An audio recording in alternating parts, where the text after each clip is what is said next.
Part of the mission of Minority Mental Health Awareness Month is raising awareness. Two doctors from HopeWay join Wilson to tell us more.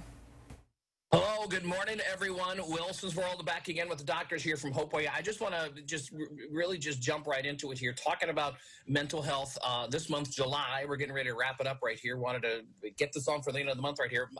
Minority Mental Health Awareness Month.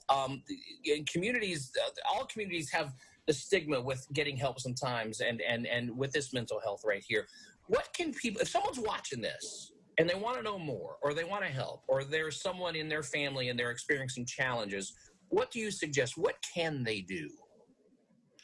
We find that it's really important to be able to identify changes in family members if they're seeing changes in personality, changes in sleep patterns, eating patterns, that there are resources that are available to take screening tests.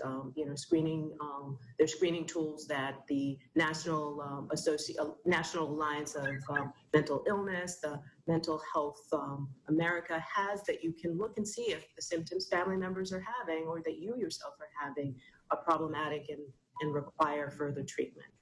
And Dr. Coley, that was something there we're kind of talking about family members, and what if someone going, hey, something's going on. I need help, and that's kind of the same thing. It's. And I know someone may be watching this and they might be hesitant either to get help for themselves or for someone else. What do you suggest to that person that's going, I really want to, but and they're holding back a little bit? How do you help them get through that? Yeah, so oftentimes it's the people around us that notice first when there are changes, and so if you have supports in place, it's always a good place to start with talking with family or talking with friends, but talking to your doctor. If you're worried about or kind of concerned about your mental health or mood changes, talking with your primary doctor, talking with a mental health clinician would be important.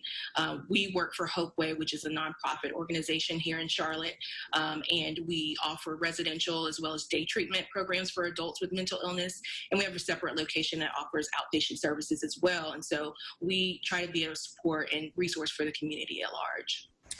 It's interesting in the times that we're in, because it does feel like, as we're all kind of doing this and learning how to do this in this new world that we're in.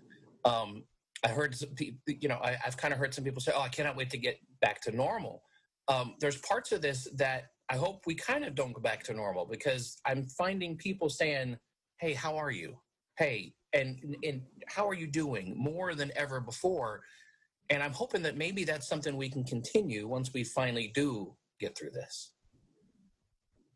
Absolutely, and asking and really wanting to know the answer, really wanting to know how, your family and your friends and yourself, how you're feeling, and truly getting in touch with that, and knowing that you're struggling like many other people in the country are struggling. There's, 44 million Americans struggle with mental illness, and there are ways to treat it, and we're here to help.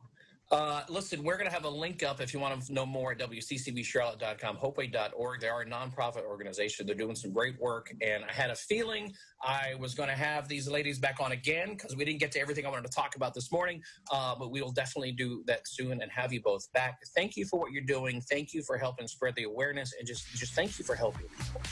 Absolutely. Thank you. Great stuff. Hey, we got more Wilson's World coming up in just a bit.